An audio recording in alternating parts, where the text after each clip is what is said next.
খেয়ে না খেয়ে দিন প্রচারের কাজে নিজেকে দিয়েছ বিলিয়ে, তায়েফের কাফিরেরা চিনল না সে আলো। দুষ্ট ছেলেদের পিছু দিল লেলিয়ে, পাথরের আঘাতে ক্ষত বিক্ষত হয়ে সারা শরীর থেকে রক্ত ঝরে। হে রাসূল তোমাকে ভুলি আমি কেমন করে, হাজার ব্যথা বেদনার পরে। ফিরে আসনি তুমি আপন ঘরে, দিনের আলো তুমি ছড়িয়ে দিতে। চলে গেলে মদিনায় মক্কা ছেড়ে, হে রাসূল তোমাকে ভুলি আমি কেমন করে, হে রাসূল তোমাকে ভুলি আমি কেমন করে। ঠিক কি না? তায়েফের ময়দানে রক্তাক্ত হলেন তিনটা জায়গায়। দেখে এসেছি আমি, এখানে আহত করা হলো, আবার উঠে দাঁড়ালেন, আবার পাথর মারা হলো। কোন গায়ে পাথর মেরেছো তোমরা? এরকম সুন্দর শরীর পৃথিবীর কোন দ্বিতীয় মানুষের ছিল নাকি? এত সুশ্রী মানুষ, শুভ্র মানুষ, পরিচ্ছন্ন মানুষ দুনিয়াতে দ্বিতীয়টা ছিল না। এত নুরানি চেহারার মানুষ পৃথিবীতে দ্বিতীয়টা নাই। এই মহানবীকে ওরা পিটিয়ে রক্তাক্ত করেছে, পাথর মেরে রক্তাক্ত করেছে। 3 বার গেছি ওদের লাভের জন্য, ওরা আমারে মারল। আহা, তারপর রাসূল সাল্লাল্লাহু আলাইহি ওয়াসাল্লাম কি রেগে গিয়েছেন? কারণ রেগে গেলেন তো হেরে গেলেন। কোনোভাবে রাসূল সাল্লাল্লাহু আলাইহি ওয়াসাল্লাম রাখতেন না। নিজের উপর অত্যাচার আসলে রাসূল সাল্লাল্লাহু আলাইহি ওয়াসাল্লাম রাগেন নাই। আনাস রাদিয়াল্লাহু তাআলা আনহু আল্লাহ রাসূলের খাদেম ছিল। উনি বললেন, কুনতু আমশি মা রাসূলিল্লাহ, আমি একবার রাসূল সাল্লাল্লাহু আলাইহি ওয়াসাল্লামের সাথে কোথাও যাচ্ছিলাম।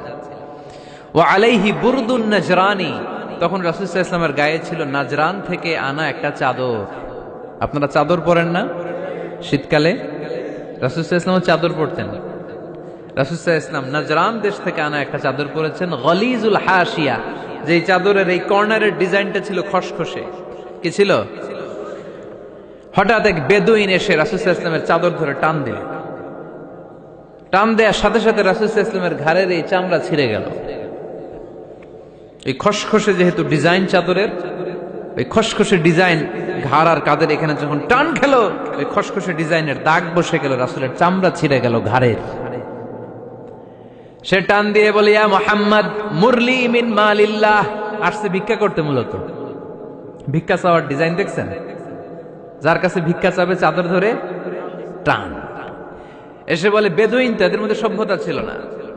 ইয়া মুহাম্মদ, ও মুহাম্মদ মুরলি মিন মালিল্লাহ, ও মুহাম্মদ আমার খাওয়ার মতো টাকা নাই, তুমি আদেশ করো বাইতুল মাল থেকে যেন আমারে কিছু টাকা দেয়।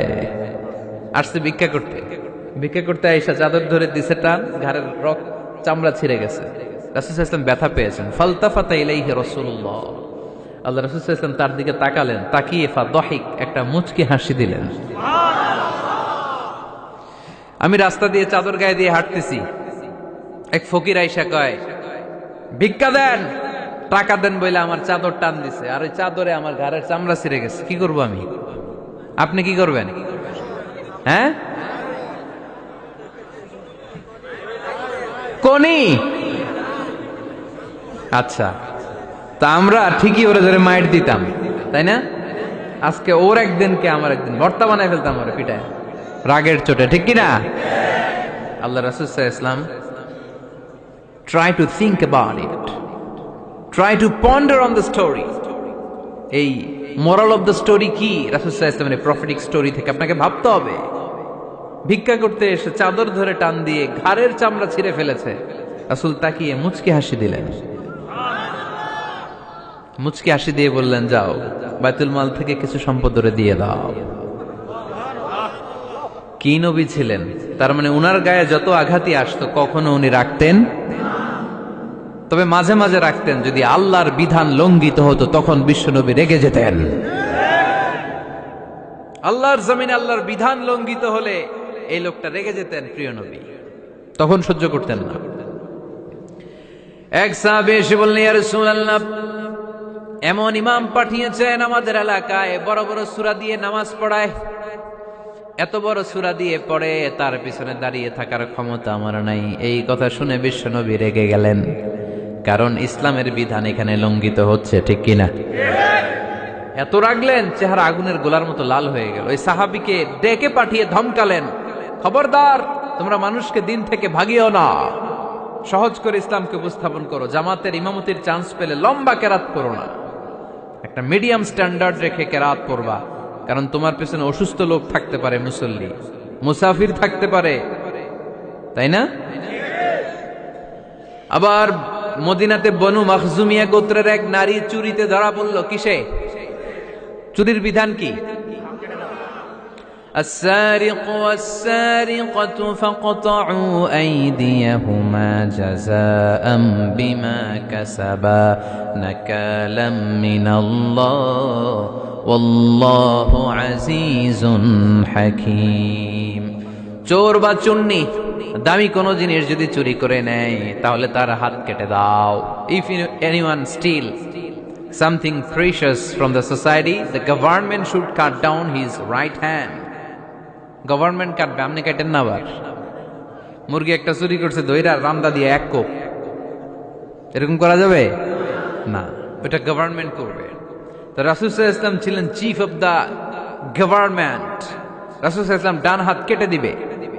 কিন্তু যেই মেয়েটা চুরি করছে এলাকার খুব সম্ভ্রান্ত বংশের মেয়ে, অনেক সময় হয় না এমপির মেয়ে, চেয়ারম্যানের মেয়ে, বড় বিজনেস ম্যাগনেটের মেয়ে, ছেলে অন্যায় করে ফেলছে একটা, আছে না নাই? এখন সাহাবীরা দেখলেন মদিনায় যদি বিশ্বনবী এই চুরির বিচার কার্যকর করে মেয়েটার হাত কেটে দেয়, এই মেয়েটার সম্ভ্রান্ত বংশের লোকেরা বিশ্বনবীর উপর চড়াও হবে, নতুন করে দাঙ্গা বাঁধবে, সবাই যে বিশ্বনবীর কাছে বলবে, কিন্তু কেউ সাহস পায় না।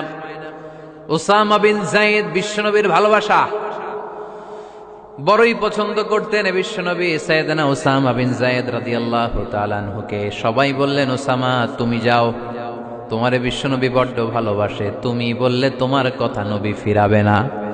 সাইয়েদনা উসামা যে বললেন, ইয়া রাসূলুল্লাহ, সবাই মিলে আমারে পাঠিয়েছে যেন আমি সুপারিশ করি, যদিও বনু মাখজুমিয়া গোত্রের মেয়েটা চুরিতে ধরা পড়েছে, মেয়েটা আসলেই চোর, চুরি করেছে, কিন্তু বড় একটা বিষয়কে খেয়াল করে নবী সবার সুপারিশের কারণে এই মেয়েটার হাত আপনি কেটে দিয়েন না। এই কথা বলার সাথে সাথে বিশ্বনবীর চেহারাটা আগুনের গোলার মতো লাল হয়ে গেল, ক্ষেপে গেলেন বিশ্বনবী, রেগে গেলেন, আর বললেন, এত বড় সাহস কোত্থেকে পেলে উসামা? এটা তো আল্লাহর আইন, চোর চুরি করলে হাত কাটো, কার আইন? বাংলাদেশে যদি এই আইন চালু হয়, চোর খুঁজে পাওয়া যাবে? দেশের টাকা যারা চুরি করে এদেরকে পাওয়া যাবে? পেঁয়াজের দাম যারা বাড়ায় এদের খুঁজে পাওয়া যাবে? মজুদদারদেরকে আর খুঁজে পাওয়া যাবে না, সব চোর মানুষ হয়ে যাবে, ঠিক কিনা? একটা বিচার যদি করে, সরাসরি সম্প্রচার, সব টিভিতে লাইভ ব্রডকাস্ট আমরা দেখলাম চোরের হাত কাটতেছে কিভাবে, এরপরে চুরি করার আগে 10 বার ওর আত্মা কেঁপে উঠবে। রাসূল সাল্লাল্লাহু আলাইহি ওয়াসাল্লাম বললেন, এটা আল্লাহর আইন, কেমন করে তুমি সুপারিশ করো আল্লাহর আইন থামানোর জন্য? লাউ কানা ফাতিমাতু বিনতে মুহাম্মাদিন সারাকাত লাকাতা মুহাম্মাদুন ইয়াদাহা। আজকে আমার কলিজার টুকরা নয়নের পুটলি ফাতেমাও যদি চুরিতে ধরা পড়তো, আমি ফাতেমার হাতটা কেটে দিতে 1 সেকেন্ডও দেরি করতাম না। আমার মেয়ে ফাতেমাও যদি চুরি করতো, আমি হাত কেটে দিতে দেরি করতাম? রেগে যেতেন প্রচন্ড, এমনি রাখতেন না, কেউ আক্রমণ করলে ব্যথা দিলে, কষ্ট দিলে রাখতেন না। কিন্তু আল্লাহর জমিনে আল্লাহর বিধান যখন লঙ্ঘিত হতো, আল্লাহ রাসূল সাল্লাল্লাহু আলাইহি ওয়াসাল্লাম রেগে যেতেন। তাহলে কোথায় রাগ করবেন আর কোথায় করবেন না বোঝা গেছে তো? সব জায়গায় রাগ করা যাবে? এজন্য মুত্তাকিনদের 2 নাম্বার বৈশিষ্ট্য, ওয়াল কাযিমিনাল গায়যা। মুত্তাকিনরা রাগ দেখায় না, মেজাজ দেখায় না, বরং মুত্তাকিন বান্দারা আল্লাহর খুশির জন্য নিজের রাগ আর ক্রোধকে নিয়ন্ত্রণ করে।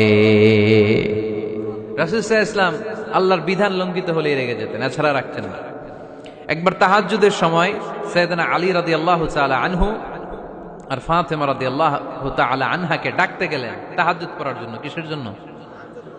যে ডাকলেন, দরজায় কড়া নাড়লেন, আলী ওঠো, ফাতিমা ওঠো, কিন্তু সাইয়েদনা আলী রাদিয়াল্লাহু তাআলা আনহু বললেন কি জন্য উঠবো? আল্লাহ রাসূল সাল্লাল্লাহু আলাইহি ওয়াসাল্লাম বললেন তাহাজ্জুদের জন্য। আলী রাদিয়াল্লাহু তাআলা আনহু একটু কৌশল করে বললেন, আমাদের রুহু তো আল্লাহর হাতে। রুহু কার হাতে? আল্লাহ যখন রুহু ফিরাই দিবে তখন ঠিকই উঠবো, পড়বো তাহাজ্জুদের নামাজ, পড়বো রুহুটা ফিরে আসুক, পড়বো। একটু কৌশল করলেন। তো রাসূল সাল্লাল্লাহু আলাইহি ওয়াসাল্লাম এই কৌশলটারে পছন্দ করলেন না। রাসূল চাইছেন আমি বলা মাত্রই যেন উঠে যায়। রাসূল সাল্লাল্লাহু আলাইহি ওয়াসাল্লাম তখনও রেগে গেলেন। বুখারীর বর্ণনা, তিনি ফিরে আসতেছিলেন আর রাগে নিজের রানের মধ্যে চাপড়াচ্ছিলেন এরকম, ওয়াকানাল ইনসানু আকসারা শাইইন জাদালা। আরে মানুষ কত ঝগড়া করতে জানে, আরে মানুষ কত তর্ক করতে জানে, মানুষ যে কত ঝগড়া করে, মানুষ যে কত তর্ক করে, নিজের উপর নিজে ঝাল মিটাচ্ছিলেন রানের মধ্যে চাপড়াতে চাপড়াতে। সুবহানাল্লাহ পড়েন। আক্রমণ করলে রাখতেন না, ওটের নারী ভুড়ি চাপিয়ে দিলে রাখতেন না, কিন্তু ধর্মীয় বিধান লঙ্ঘিত হলে বিশ্বনবী রেগে যেতেন। চিল্লা এখন সুবহানাল্লাহ। এজন্য মুত্তাকিদের 2 নাম্বার বৈশিষ্ট্য আল কাযিমিনাল গায়দ, রাগকে সংবরণ করতে হবে, রাগ দেখানো যাবে না। রাগ দেখাবেন, কি করবেন? নিয়ন্ত্রণ করব। একজন নিয়ন্ত্রণ করবে শুধু, আর আপনারা কোপায় ফেলাইবেন সব। মাশাআল্লাহ। আরে বলো কি করবা? এভাবেই তো সমাজ পরিবর্তন হয়। শুনতে হবে তো আমার কথা, শুনতে হবে, জানতে হবে, দেন মানতে হবে। পরিবর্তনটা আস্তে আস্তে হয়। এই গুণে ধরা সমাজ এমনি নষ্ট হয় নাই, দীর্ঘদিনে নষ্ট হয়েছে। এটা ঠিক করতে হইলে আমাদের দীর্ঘ সময় লাগবে, দীর্ঘদিন লাগবে, অনেক ঘাম ঝরাতে হবে, অনেক পথ যেতে হবে, মাইলস টু গো। ঠিক কিনা? তাহলে রাগ দেখানো যাবে না। রাগকে কি করব? কন্ট্রোল করব। সবাই রাজি? যারা হাত তুলছিলা যে আমার রাগ বেশি, তোমাদের জন্য tips, how to control anger, কিভাবে রাগ কমাতে হয়। আল্লাহ রাসূল সাল্লাল্লাহু আলাইহি ওয়াসাল্লাম এটাও শিখাই দিছে। শুধু হুজুরে কইছে সুবহানাল্লাহ। সুবহানাল্লাহ বললে কি গুনাহ হবে? একবার সুবহানাল্লাহ পড়লে আকাশের জমিনের মাঝখানে সব ফাঁকা জায়গাটা সওয়াব দিয়ে ওই সওয়াব আল্লাহ আপনার আমলনামায় ঢুকায় দিবে। খুব চালাক এই এলাকার লোকেরা, সওয়াবের কথা শুই না, লাভ শুই না। সুবহানাল্লাহ, লাভ আছে যেখানে আমরা আছি। তো হাউ টু কন্ট্রোল অ্যাঙ্গার, কিভাবে রাগ থামাবো? যেহেতু মুত্তাকিনদের 2 নম্বর বৈশিষ্ট্য ওয়াল কাযিমিনাল গায়দ, মুত্তাকিদের বৈশিষ্ট্য তারা রাগকে নিয়ন্ত্রণ করে। আল্লাহ রাসূল শিখাই দিলেন, 4টা পদ্ধতি শিখালেন রাগ কমানোর। কয়টা মনে থাকবে? অ্যাপ্লাই করবো এগুলো, দেখবো আজকে থেকে রাগ কমে কিনা। পারা যাবে? 2 সাহাবী বিশ্বনবীর সামনে ঝগড়া লাগলেন, কথা কাটাকাটি, কথার পিঠে কথা, কথার নাম লতা। কথা বলতে বলতে ঝগড়া লাগতে লাগতে এক সাহাবী রেগে মেগে আগুন, মারামারির জন্য উদ্যত হলেন। বিশ্বনবী দেখলেন ওই সাহাবীর চেহারাটা একেবারে আগুনের গোলার মতো লাল হয়ে গিয়েছে। বিশ্বনবী বললেন, ইন্নী লা আ'লামু কালিমাতান, আমি এমন একটা বাক্য জানি, এই রাগান্বিত সাহাবী যদি এখন এই বাক্যটা পড়া শুরু করে দেয়, তার রাগটারে নিমিষেই ঠান্ডা বানাইয়া দিবে কে? ওই সাহাবী বললেন, ইয়া রাসূলুল্লাহ, কি সেই বাক্য আমারে শিখায়া দেন। বিশ্বনবী বললেন, পড়ো আউযু বিল্লাহি মিনাশ শাইতানির রাজীম। আবার পড়েন আউযু বিল্লাহি মিনাশ শাইতানির রাজীম। সুবহানাল্লাহ। রাগ কমানোর দোয়া, সহিহ হাদিস। ওই সাহাবী যদি এই বাক্যটা পড়ে তার রাগ কমে যাবে। বাক্যটা হচ্ছে আউযু বিল্লাহি মিনাশ শাইতানির রাজীম, বিতাড়িত শয়তানের কাছ থেকে আল্লাহর কাছে পানাহ চাচ্ছি, প্রোটেকশন চাচ্ছি। বলতে দেরি, রাগ থামতে দেরি হবে না। টিপস নাম্বার 1 মনে থাকবে তো? টিপস নাম্বার 2, বিশ্বনবী বললেন, ইযা গাদিবা আহাদুকুম ফালইয়াসকুত, তোমাদের যখন প্রচন্ড রাগ চলে আসে, বেশি যখন, প্রচন্ড যখন তোমরা রেগে যাও, তখন কথা বন্ধ করে চুপ হয়ে যাও। কি করতে হবে? চুপ, একেবারে চুপ। অনেকে রাগের সময় গড়গড় করে কি যেন বলতে থাকে, আছে না নাই? রাগে গড়গড় করতে থাকে আর কি যেন বলতে থাকে। যত বলবেন, যত গালি দিবেন, বলে না গালি দেয় না রাগের সময়, অশ্রাব্য ভাষায় অনেকে গালি গালাজ শুরু করে দেয়, আছে না নাই? না, আসুকুত ইদা গাদিবা আহাদুকুম ফালিয়াসকুত। আল্লাহ রাসূল সাল্লাল্লাহু আলাইহি ওয়াসাল্লাম বললেন, যখন তোমাদের কেউ প্রচন্ড রেগে যায়, সে তার কথা যেন বন্ধ করে দেয়। চুপ, keep silence, keep quiet, relax, cool. পারবেন? তাহলে প্রথম টিপস কি পড়তে হবে? বাইরে নামক দিয়া পড়েন, আউযু বিল্লাহি মিনাশ শাইতানির রাজীম। এটা হলো 1 নাম্বার টিপস। 2 নাম্বার টিপস, ইযা গাদিবা আহাদুকুম ফালইয়াসকুত। মাশাআল্লাহ, চুপ থাকতে হবে। বেশি রাগ চলে আসলে কি করতে হবে? 3 number tips, lower your action. আপনার অ্যাকশনকে কমায় দেন। কিন্তু আমরা ওই সময় মারি ডাইরেক্ট অ্যাকশন। রাগের সময় আমরা কি করি? আল্লাহ রাসূল বললেন লোয়ার, মিনিমাইজ ইউর অ্যাকশন। কি বললেন আল্লাহ রাসূল? অ্যাকশন কমাও, কার্যক্রম কমায় দাও।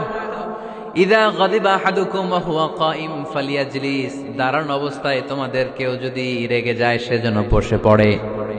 ফাইন যাহাবা আনহুল গাদাবু ওয়া ইল্লা ফালিয়াত্তাজি। কেউ যদি দাঁড়ানো অবস্থায় রেগে যায়, সে যেন বসে পড়ে। বসে থাকার পরেও যদি তার রাগ কমতে না চায়, সে যেন শুয়ে পড়ে। তাহলে দাঁড়ানো অবস্থায় রাগ আসলে কি করবেন? বসা অবস্থায় রাগ আসলে, শোয়া অবস্থায় রাগ আসলে চোখ বন্ধ করে ঘুমায় যাবেন। রাগ আসবে আর সুবহানাল্লাহ কইবেন না? কত বড় ফিজিশিয়ান, কত বড় ডাক্তার আল্লাহ রাসূল সাল্লাল্লাহু আলাইহি ওয়াসাল্লাম। সুবহানাল্লাহ পড়েন। কয়টা গেল? কয়টা? 1 নাম্বার কি পড়া? মাশাআল্লাহ।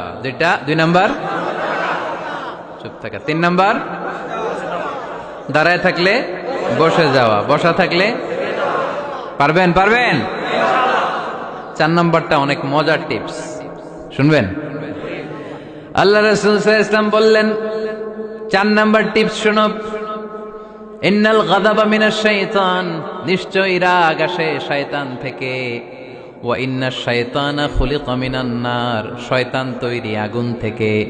ওয়া ইন্নান নারা তুতফাউ বিল মা। আগুন নিবানো হয় পানি দিয়ে।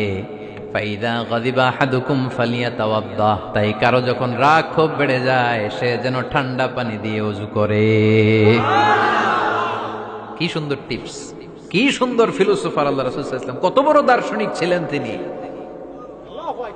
আল গাদাবু মিনাশ শাইতান, কথার সিকোয়েন্স দেখেন, ওজন দেখেন। আল গাদাবু মিনাশ শাইতান, রাগ আসে শয়তানের থেকে। রাগ এনে দেয় কে? শয়তান। ওয়াশ শাইতানু খুলিকা মিনান নার। শয়তান তৈরি কি থেকে? আগুন থেকে। ওয়ান নারু তুতফাউ বিল মা। আগুন নিবায় কি দিয়ে? ফাইদা গাদিবা আহাদুকুম ফালিয়াতাওয়াদ্দা। তাই তোমাদের কেউ যখন রেগে যায়, সে যেন পানি দিয়ে ওযু করে নেয়। পারবেন? ওযু করে ফেলবেন ঠান্ডা পানি দিয়ে। ঠান্ডা পানি মাথায় দিবেন, চোখে পানির ঝাপটা দিবেন। আপনার রাগকে ঠান্ডা করে দিবে কে? তাহলে আওয়াজ করে বলেন, রাগ কমানোর 1 নাম্বার ফর্মুলা কি? আউযু বিল্লাহি মিনাশ শাইতানির রাজীম। 2 নাম্বার চুপ থাকা। 3 নাম্বার বসে পড়া, শুয়ে পড়া। 4 নাম্বার ওযু করা। 4 নাম্বার। এই 4টা পদ্ধতিতে আপনি রাগ কমাতে চাইলে আপনার রাগ কমাই দিবে কে? এজন্য আল্লাহ বললেন, আমার মুমিন বান্দার 2 নাম্বার গুণ, তারা রাগকে নিয়ন্ত্রণ করে। আল্লাযীনা ইউনফিকুনা ফিস সাররাই ওয়াদ দাররাই ওয়াল কাযিমিনাল গায়য। আমার মুত্তাকিন বান্দাদের প্রথম গুণ সুখে দুঃখে দান করে। মনে আছে? 2 নাম্বার গুণ কি? রাগকে নিয়ন্ত্রণ করে। 3 নাম্বার গুণ হচ্ছে ওয়াল আফিনা আনিন নাস। মানুষকে ক্ষমা করে দেয়। মানুষকে কি করে? আমরা তো ক্ষমা করি না। হ্যাঁ, দইরা আবুইটালা মানে কি? এটার মিনিং কি? ফিশালায়। হ্যাঁ, কি করে? আইকালায়, আইজালায়,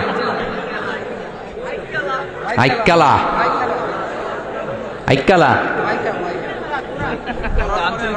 আঞ্চলিক শব্দ। আঞ্চলিক শব্দগুলো অনেক সুন্দর, এক এক জেলা এক এক রকম। তার মানে আমরা ক্ষমা করতে চাই না, আমরা দইরা আইক্যালাই।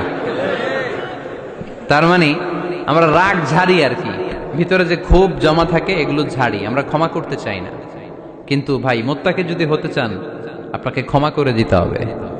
কি করবেন? কি করবেন? ক্ষমা করে দেন। আচ্ছা একটু আওয়াজ করে উত্তর দেন। আমরা আল্লাহর কাছে এই যে পাপ করি, অন্যায় করি, মাফ চাই না? ক্ষমা চাই না? আল্লাহ আমাদেরকে ক্ষমা করুক এটা আমরা চাই কি চাই না? আল্লাহ আমাদেরকে ক্ষমা করুক এটা আমরা চাই, কিন্তু আমরা আমাদেরকে ক্ষমা করতে পারি না। যদি আল্লাহর কাছে ক্ষমা পেতে চান তাহলে আগে নিজেরা নিজেদেরকে ক্ষমা করে দেন। আল্লাহ ভুল করছি, আল্লাহ মাফ করে দাও, ক্ষমা করো।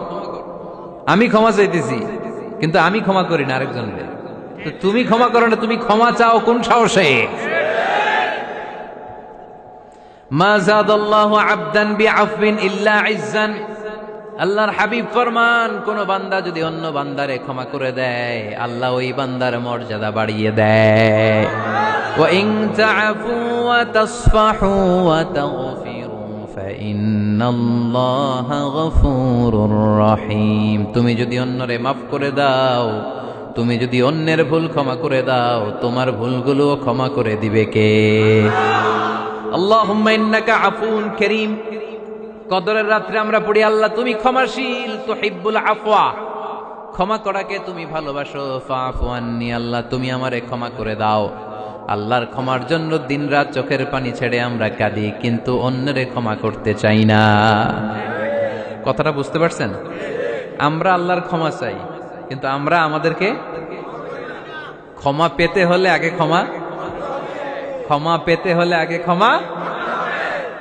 মনে থাকবে তো? আমরা আসলে অতীতকে বয়ে বেড়াই,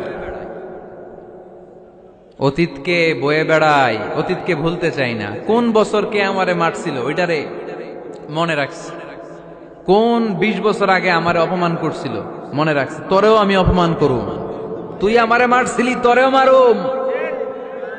20 মনে রাখিস, দেখায় দিমু। তো এই দেখেন, খেয়াল করে দেখেন, 20 বছর আগে কোথায় আমার অপমান করছিল ওইটা আমি ভুলি নাই, মনে রাখিয়া দিছি। তার মানে 20 বছর ধরে এটা জ্বলতেছে এদিকে। ক্ষতি কি আমার না অন্য কারো? এগুলো ভিতরে জ্বলে, প্রতিহিংসার আগুন আপনারে জ্বালিয়ে দিবে। প্রতিশোধ নেয়ার আগুন দিনকে দিন আপনারে জ্বালায়। আপনি যদি একদিন ওরে অপমান করেন, মারেন, ও একদিন জ্বলবে, মরবে, কিন্তু প্রতিদিন আপনি জ্বলবেন। চিল্লা এখন ঠিক কিনা? রাসূল সাল্লাল্লাহু আলাইহি ওয়াসাল্লাম ক্ষমা করে দিতেন। মক্কা বিজয়ের দিন সব কাফির মুশরিক গুলো আল্লাহ রাসূল সাল্লাল্লাহু আলাইহি ওয়াসাল্লামের পায়ের সামনে থার থার করে কাঁপছিল। সবাই ভেবেছে আমরাও যেরকম পাষাণ, মুহাম্মদ মনে হয় তাই করবে, আমাদেরকে এবার কচুকাটা করবে। আল্লাহর রাসূল মক্কার কাফির মুশরিকদের এই দৃশ্য দেখে ঘোষণা দিয়ে দিলেন, ইযহাবু লা তাসরিবা আলাইকুমুল ইয়াউম, আজকে তোমাদের উপর আমার কোনো প্রতিশোধ নাই। ইযহাবু ফাআনতুমুত তালাকা, আমি তোমাদেরকে স্বাধীন করে দিলাম। ঐতিহাসিকরা বিশ্বনবীর এই বিশাল দিলদরিয়া দেখে অবাক হয়েছে। তারা বলতে বাধ্য হয়েছে, in the long history of the world there is no instance of magnanimity and forgiveness which was showed by Muhammad sallallahu, when all of his enemies laid under his feet and he forgave them one and all. পৃথিবীর ইতিহাসে ক্ষমার এরকম নজির কোনো মানুষ দেখাতে পারে নাই। যখন তার ঘোর শত্রুরা তার পায়ের সামনে বসে থারথার করে কাঁপছিল, তিনি চাইলেই পিষে মারতে পারতেন, কিন্তু তা না করে তিনি ক্ষমা করে দিয়েছেন।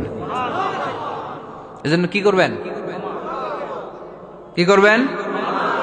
ওয়ালা আফিনা আনিন নাস, মুত্তাকি বান্দার 3 নাম্বার বৈশিষ্ট্য, মুত্তাকি বান্দারা ক্ষমা করে দেয়। তারা মনের মধ্যে হিংসা, রাগ এগুলো পুষে রাখে না। সুবহানাল্লাহ পড়েন। যারা ক্ষমা করে এরা অনেক ভালো থাকে ভাই, জানেন? আপনি ক্ষমা করে দিলে আপনি শান্তিতে থাকবেন। আপনি যদি আপনার ব্যাড এক্সপিরিয়েন্স, তিক্ত অভিজ্ঞতা, কে আপনারে গালি দিছিল, কষ্ট দিছিল, সবসময় এগুলো বয়ে বেড়ান, it will burn yourself inside. এগুলো আপনার ভিতরে জ্বালায় পুরায় ছারখার করে দিবে। আর যদি ভুলে যান, জায়গায় মাফ করে দেন, তাহলে শোধবোধ সব শেষ। আমি আছি শান্তিতে, ঠিক কিনা? আমরা শান্তি চাই কি চাই না? আমরা অতীতের এই কষ্ট বুকে নিয়ে আর চলতে চাই? সমাধান একটাই, ক্ষমা করে দেন। স্টামফোর্ড ইউনিভার্সিটি, ক্যালিফোর্নিয়ার স্টামফোর্ড ইউনিভার্সিটির একজন প্রফেসর ফ্রেডরিক লাস্কিন, ওনার একটা আর্টিকেল আমি পড়েছি। ওখানে উনি গবেষণা চালিয়েছেন, অনেক মানুষের মধ্যে গবেষণা চালিয়ে দেখেছেন যে যারা অন্যরা ক্ষমা করতে পারে না এদের রোগবালাই বেশি, কষ্ট বেশি, আর যারা সহজে ক্ষমা করে দেয় এরা সবসময় শান্তিতে থাকে। এটা পরীক্ষিত, এটা ওনার একটা রিসার্চ। এরপর আমেরিকাতে একটা স্টেট আছে ম্যাসাচুসেট, এই ম্যাসাচুসেট জেনারেল হসপিটালে একজন পৃথিবী বিখ্যাত সাইকিয়াট্রিস্ট বসে, মনোবিজ্ঞানী, নাম হচ্ছে প্রফেসর হারবার্ট বেনসন। এই হারবার্ট বেনসন উনিও ওনার সব রোগীদেরকে দিয়ে একটা ফর্ম পূরণ করায়, সেখানে উনি কিছু কোশ্চেনার ছুড়ে দেয়, প্রশ্ন করে আর উত্তর নেয়। পরে জরিপ করে উনি দেখতে পেয়েছে ওনার যে সমস্ত রোগীরা মনের ভিতরে রোগ, এই রাগ, এই ক্ষোভ, এই হিংসা বিদ্বেষ এগুলো অন্তরে পুষে রেখেছে, এদের স্ট্রোক করার এবং হার্ট অ্যাটাক করার রেটিংটা বেশি, এরা মেন্টাল স্ট্রেসে ভোগে বেশি। আর যারা সহজে ক্ষমা করে দেয়, মাফ করে দেয়, এদের মধ্যে এই রোগ বালাই নাই। যেরকম সুবহানাল্লাহ। এজন্য আল্লাহ বললেন মুত্তাকিনদের 3 নাম্বার বৈশিষ্ট্য, মুত্তাকিনরা আল্লাহর কাছে যেমনি ক্ষমা চায় তারা নিজেরাও অন্যদেরকে তেমনি ক্ষমা করে দেয়। ওয়াল আফিনা আনিন নাস, আজকে থেকে আমরা মানুষের ক্ষমা করে দিব। কারো জন্য অন্তরে কোনো হিংসা বিদ্বেষ পুষে রাখা যাবে? অনেকে এগুলো ভুলতে চায় না, পেলে পুষে বড় করে আর ভিতরে খালি জ্বলে। ভিতরে কি করে? এই জ্বালাও পোড়াও আমরা বয়ে বেড়াতে চাই না। মুসনাদে আহমদ ইবনে হাম্বলের হাদিস, চমৎকার একটা ঘটনা, কানগুলো খরগোশের কানের মতো খাড়া করে শোনেন। আল্লাহ রাসূল সাল্লাল্লাহু আলাইহি ওয়াসাল্লাম কোন একটা মজলিসে একজন আনসারী সাহাবীর ব্যাপারে ঘোষণা দিল, বলল এখন যে সাহাবী এসে বসবে সে সাহাবী জান্নাতি। আনসারী সাহাবী এসে বসলো, সবাই তো অবাক, আমাদের কারো ব্যাপারে বিশ্বনবী এই কথা বলল না, এই আনসারী সাহাবী জান্নাতি। আবার কয়েকদিন পরে আরেকটা মজলিসে বিশ্বনবী আবার ঘোষণা দিলেন, এই মুহূর্তে এমন একজন সাহাবী এসে এইখানে বসবে, এই সাহাবীটা জান্নাতি। সবাই খেয়াল করে দেখলো, আগের মজলিসে যেই লোকটাকে বিশ্বনবী জান্নাতি বলে ঘোষণা দিয়েছে, আজকেও ওই সাহাবী এসে ওই জায়গায় বসেছে। তৃতীয় দিন আবার বিশ্বনবী বললেন, এখন একজন সাহাবী এখানে এসে বসবে, সে জান্নাতি। সবাই খেয়াল করে দেখলো, ওই সাহাবীটাই আবার এসে বসেছে। সবাই অবাক, কি আজীব, কি আছে এই সাহাবীর মধ্যে, যে সাহাবীর ব্যাপারে খুদ বিশ্বনবী 3 বার ঘোষণা দিলেন যে সে জান্নাতি। সবচেয়ে বেশি অবাক হয়েছিলেন সাইয়েদনা আব্দুল্লাহ ইবনে আমর ইবনে আস। মনে মনে ভাবলেন, এটা তো চারটেখানে কোনো কথা না, বিশ্বনবীর অ্যানাউন্সমেন্ট। দুনিয়ার বুকে বিশ্বনবী 3 বার এই আনসারী সাহাবীকে জান্নাতি বলে ঘোষণা দিয়েছে, নিশ্চয়ই এই সাহাবীর এমন বিশেষ কোনো আমল আছে, এমন বিশেষত্ব আছে যেটা আমাদের মধ্যে নাই। যেমন করেই হোক এই সাহাবীর ভেতরের সব খবর আমার জানতে হবে। সাইয়েদনা আব্দুল্লাহ ইবনে আমর ইবনে আস একবার পরিকল্পনা করে ওই সাহাবীর বাড়িতে চলে গেলেন, যে বললেন, ভাই আমার আব্বার সাথে কয়েকদিন ধরে ঝগড়া, আমার ঘরে থাকতে মন চাচ্ছে না, তোমার বাসায় মেহমান হয়ে এসেছি, যদি তুমি অনুমতি দাও তোমার বাড়িতে 3 দিন মেহমান হয়ে আমি থাকতে চাই। কয়দিন? শুনতেছেন? বুঝতেছেন? কষ্ট হচ্ছে না তো? ওই আনসারী সাহাবী বলে, আহলান ওয়া সাহলান, খুশ আমদেদ, এ আমার সৌভাগ্য, আমার মেহমান হয়ে আপনি থাকবেন, আসেন আমার ঘরে থাকেন, এই ঘরে আমি থাকি, আর এই ঘরটা মেহমান হিসেবে আপনারে দিয়ে দিলাম, থাকেন। এবার আব্দুল্লাহ ইবনে আমর ইবনে আস খুব ভালোভাবে ফলো করতে লাগলেন, কখন এই আনসারী সাহাবী কি করে। 1 দিন, 2 দিন, 3 দিন পর্যন্ত ফলো করার পরে সাইয়েদনা আব্দুল্লাহ ইবনে আমর ইবনে আস এমন কোন বিশেষ আমল এই সাহাবীর মধ্যে খুঁজে পায় নাই। 3 দিন গভীরভাবে পর্যবেক্ষণ, অবজারভেশনের পরে বিশেষ কোনো আমল ওনার চোখে পড়ে নাই। এবার 3 দিন পরে তো চলে যাবার পালা, ঠিক কিনা? এবার তিনি সোজা সাপটা আনসারী সাহাবীর কাছে যে ভিতরের কথা খুলে বলে ফেললেন, বললেন, ও ভাই, আসলে আমার বাবার সাথে এমন বড় কোনো ঝগড়া আমার হয় নাই যে কারণে বাড়ি থেকে বের হয়ে তোমার মেহমান আমার হওয়া লাগবে। আমি বিশেষ এক উদ্দেশ্যে এসেছি। কি উদ্দেশ্য? আব্দুল্লাহ ইবনে আমর ইবনে আল আস এবার বলতে আরম্ভ করলেন, আমরা খেয়াল করেছি তিনটা মজলিসে বিষ্ণু ঈসা ইসলাম তোমাকে জান্নাতি বলে ঘোষণা করেছে। তাই আমি জানার জন্য এসেছি তুমি এমন কি আমল করো যে কারণে বিশ্বনবী ঘোষণা দিলেন যে তুমি জান্নাতি। কি এমন বিশেষ আমল আছে তোমার, আমার একটু বলো, আমি ওই আমল করে জান্নাতি হতে চাই। আল্লাহু আকবার। এবার আনসারী সাহাবী মুখ খুললেন। উনি বললেন, ও ভাই আব্দুল্লাহ ইবনে আমর ইবনে আল আস, এমন কোন বিশেষ আমল আমার নাই। হালাল পন্থায় রুজি করি, ব্যবসা করি, নামাজের সময় নামাজ পড়ি, রাতে এসে ঘুমিয়ে যাই, ফজরের আগ দিয়ে উঠে তাহাজ্জুদ করি, সময় মতো জিকির আজকার করি, কোরআন তেলাওয়াত করি, কিছু দান সদকা করি। সবাই যা করে আমিও তাই করি। স্পেশাল কোনো আমল আমার জীবনে নাই। তবে আব্দুল্লাহ ইবনে আমর ইবনে আল আস, শুনে রাখো, একটা কাজ আমি প্রতি রাতে করি, হয়তোবা এই কারণেও বিশ্বনবী আমার ব্যাপারে এমন ঘোষণা দিতে পারে। আব্দুল্লাহ বললেন, ও আনসারী সাহাবী, কি কাজ তুমি করো? এবার আনসারী সাহাবী বলতে লাগলেন, প্রতি রাতে যখন আমি আমার বিছানায় ঘুমোতে যাই, আমি কারো ব্যাপারে কোনো রাগ, কোনো হিংসা, কোনো ক্ষোভ অন্তরে নিয়ে ঘুমাতে যাই না। ওই দিন যার সাথে যা হয়েছে সবাই রে মাফ করে দিয়ে মিটমাট করে একটা প্রশান্ত অন্তর নিয়ে আমি বিছানায় ঘুমাতে যাই। ওই দিনে কেউ আমার গালি দিছে, কেউ আমার বকা দিছে, কেউ আমার বিরুদ্ধে মিছিল করছে, উল্টা পাল্টা যে যাই করুক না কেন, আমি কিচ্ছু মনে রাখি না। আওবি ইলা ফিরাশি, আমি এমন ভাবে আমার বিছানায় যাই, ওয়ালাইসা ফি কলবি হিকদুন আলা আহাদ, এমন অবস্থায় আমি শুয়ে পড়ি যে আমার হৃদয়ে কারো ব্যাপারে, আমার হৃদয়ে কোনো ক্ষোভ নাই, কোনো হিংসা নাই, কোনো অহংকার নাই। সব রাগ ক্ষোভ ভুলে গিয়ে সবাইকে ক্ষমা করে দিয়ে আমি বিছানায় ঘুমাতে যাই। এজন্য বিশ্বনবী এই সাহাবীকে তিনটা মজলিসের ভরা মজলিসের মধ্যে জান্নাতি বলে ঘোষণা করেছে। এই হাদিস থেকে শিক্ষা হলো, আমরাও যদি প্রতি রাতে বিছানায় ঘুমোতে যাওয়ার আগে সবাই রে মাফ করে দিয়ে মনের যত ক্ষোভ জ্বালা যন্ত্রণা আছে সব ভুলে যে বিছানায় ঘুমাতে পারি, এই সাহাবীর মতো আমাদেরকেও জান্নাতি হিসেবে কবুল করবে কে? পারবেন আজকে থেকে? বিছানায় যাওয়ার আগে কি করবেন? আজকে সবাই রে মাফ করে দেব। যে আমার উপর জুলুম করছে ওই বিচার আল্লাহ করবে। কে কি বললো ওটা দেখার দরকার নাই। কারো ব্যাপারে কোনো ক্ষোভ, কোনো তিক্ত অভিজ্ঞতা, জ্বালা যন্ত্রণা অন্তরে রাখবেন? রাখলে লাভ না লস? এটা আরো জ্বালা দিবে আমারে, এটা আরো ভেতর থেকে কষ্ট দিবে। It will burn me inside, ভিতরে জ্বালিয়ে পুড়িয়ে শেষ করে দিবে। এগুলো বয়ে বেড়াতে চাই না আমি সব মাফ করে দিতে চাই। চিল্লায় বলো ঠিক কিনা? এজন্য আল্লাহ বললেন, আমার মুত্তাকিন বান্দাদের 3 নাম্বার বৈশিষ্ট্য, তারা অন্যের প্রতি রাগ ক্ষোভ অন্তরে পুষে রাখে না। অন্তরে রাগ ক্ষোভ জ্বালা পেলে পুষে রাখে না, বরং সবাইকে মুত্তাকি বান্দারা ক্ষমা করে দেয়।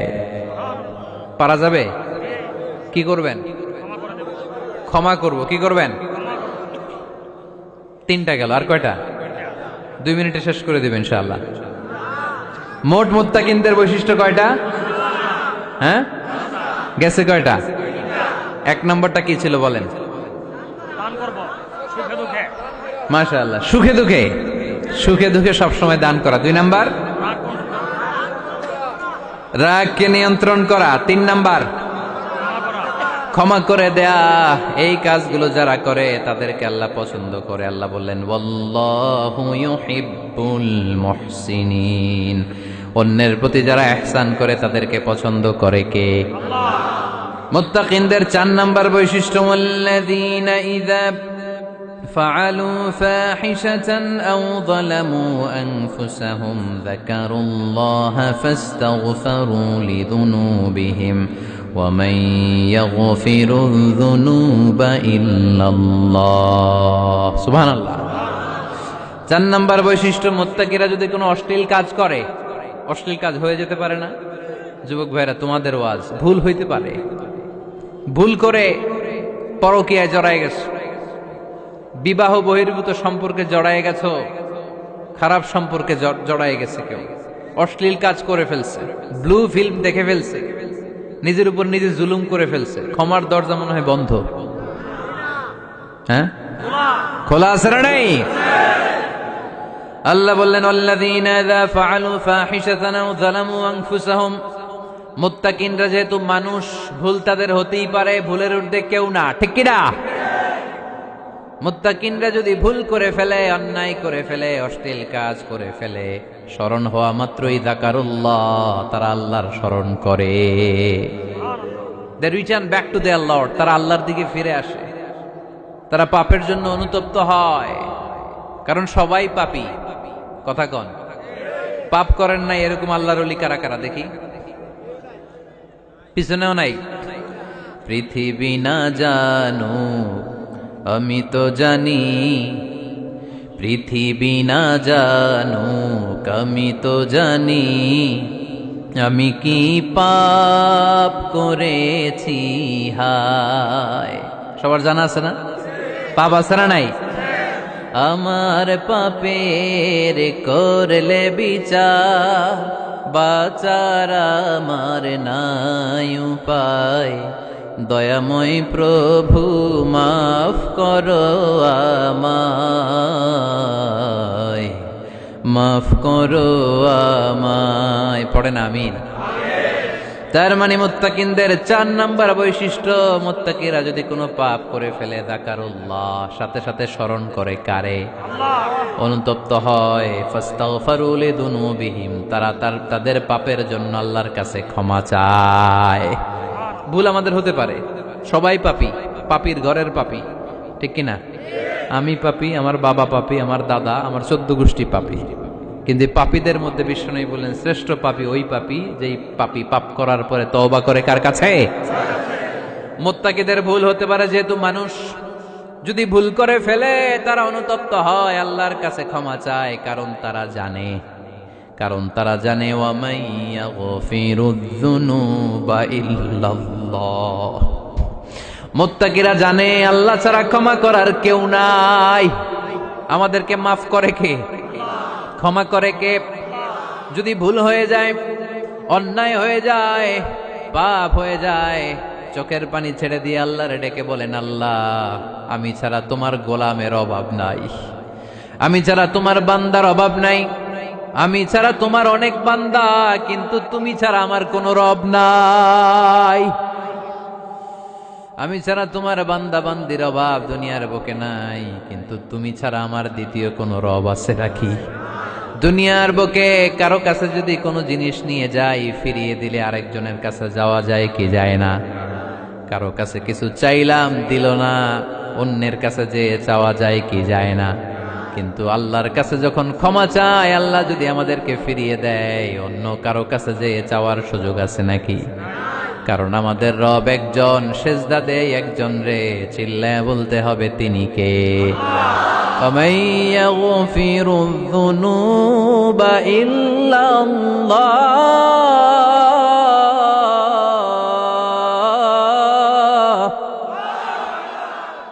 وَمَن يَغْفِرُ الذُّنُوبَ إِلَّا اللَّهُ। আল্লাহ ছাড়া গুনাহ ক্ষমা করার দ্বিতীয় কোনো মাবুদ আমাদের আছে নাকি? وَمَن يَغْفِرُ الذُّنُوبَ إِلَّا اللَّهُ। তিনি ছাড়া কে করবে আমাদের গুনার ক্ষমা? তিনি ছাড়া পাপ মোচন করার, পাপগুলো গুনাহগুলো ক্ষমা করে দেয়ার আর দ্বিতীয় কেউ। এজন্য আল্লাহ বললেন, আমার মুত্তাকি বান্দারা যদি ভুল করে ফেলে, অন্যায় করে ফেলে, আমার কাছে ক্ষমা চায়। আমার কাছে ক্ষমা চাইতে দেরি, আমি আল্লাহর ক্ষমা করতে দেরি হয়? তাহলে পাপ হলে, ভুল করে অন্যায় করলে ক্ষমা চাবো কার কাছে? 4টা গুণের কথা বললাম, কয়টা? 4 নাম্বার হচ্ছে যদি ভুল হয়ে যায়, যদি অন্যায় করে ফেলি, ক্ষমার দরজা খোলা, আমরা সে আল্লাহর কাছে চাইব, আল্লাহর কাছে ক্ষমা মাংনা করব। চিল্লায় বলেন ঠিক কি না? এরপরে 5 নম্বরে আল্লাহ বললেন, ওয়ালাম ইউসিররু আলা মা ফাআলু ওয়া হুম ইয়ালামুন, তারা জেনে শুনে ওই পাপ বারবার করবে না। সুবহানাল্লাহ পড়েন। ভুল একটা হয়ে গেছে, ক্ষমা চাইলাম, সকালে খাদ্যে ভেজাল দিছি, বিকালে মাফ চাইলাম, আল্লাহ ভুল করে ফেলছি মাফ করে দাও। এরপরের দিন দোকানে যে আবার ভেজাল মিশাইলাম, আবার মাফ, এরপরের দিন আবার মাফ, আল্লাহ মাফ করবে? সকালবেলায় ওজনে কম দিলাম, বিকালে মাফ চাইলাম, আল্লাহ ভুল হয়ে গেছিল ক্ষমা করে দাও, এরপরের দিন দোকানে যে আবার ওজনে কম দিলাম, আবার রাত্রিবেলা মাফ চাইলাম, তারপরের দিন আবার কম দিলাম, আবার মাফ চাইলাম। এরকম করলে মাফ করবে নাকি? ওয়ালাম ইউসিররু আলা মা ফাআলু ওয়া হুম ইয়ালামুন। জেনে বুঝে ওই পাপ কাজ আর করবে না। কালে ভদ্রে দুই একবার ভুল অন্যায় পাপ হয়ে যেতে পারে, কিন্তু মুমিনরা কি ওটা কন্টিনিউ করে? মুত্তাকিনরা কি ওটা বারবার চালিয়ে যায়? বারবার চালালে এটা আল্লাহর সাথে গেম খেলা হয়, ঠিক কি না?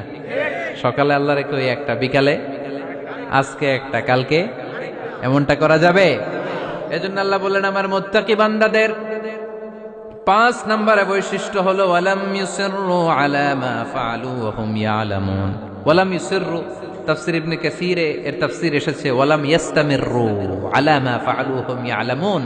জেনে বুঝে যেই ভুল কাজ করে ফেলছে এটা বারবার করে না। এজন্য বারবার করা যাবে? মাফ চাওয়ার পরে ওই কাজ আর করব আমরা? এই 5টা কাজ যদি করি তাহলে মুত্তাকিদের কাতারে আমাদেরকে উঠায় দিবে কে? এজন্য আল্লাহ বললেন উলাইকা জাযাউহুম মাগফিরাতুম মির রাব্বিহিম ওয়া জান্নাতুন তাজরি মিন তাহতিহাল আনহারু খালিদিনা ফিহা ওয়া নি'মা আজরুল আমিলিন।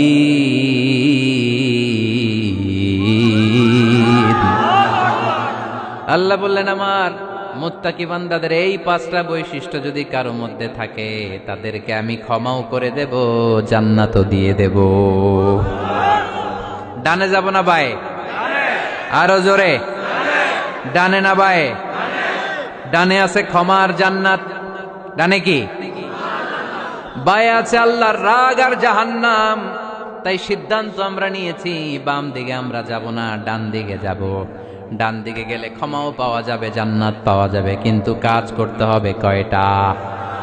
1 নাম্বার সুখে দুঃখে দান করা, 2 নাম্বার রাগকে নিয়ন্ত্রণ করা, 3 নাম্বার মানুষকে ক্ষমা করা, 4 নাম্বার ভুল হলে আল্লাহর কাছে তওবা করা, 5 নাম্বার ওই পাপের কাজ বারবার না করা। ভুল একবার হতে পারে, 2 বার হতে পারে, বারবার ভুল মুত্তাকিরা করে না, ঠিক কি না?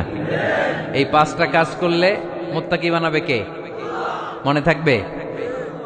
মনে থাকবে সবার? যেই কোনো অবস্থায় একটু দেয়ার অভ্যেস করা যাবে? রাগটার একটু নিয়ন্ত্রণ করা যায় না? করা যাবে? আর অন্যের ব্যাপারে কোনো ক্ষোভ, হিংসা, বিদ্বেষ নিয়ে আমরা রাতে ঘুমোতে যেতে চাই না, ভুলে গেলাম আমরা সব। পারবেন তো? ভুল হলে ক্ষমা চাবো কার কাছে? যেই কাজের জন্য ক্ষমা চাইলাম জীবনে কোনোদিন আর ওই কাজ করব। আল্লাহ আমাদের সবাইকে কথাগুলো বুঝে আর আমল করার তৌফিক দান করুক। এই উঠছে কে কে দেখি? লক্ষ্মীপুরের লোক তো অনেক দুষ্ট দেখি। লক্ষ্মীপুরের লোক তো লক্ষ্মী হইতে হবে। এগুলো কি প্রশ্নের জন্য আমার আলাদা দাওয়াত দিয়েন।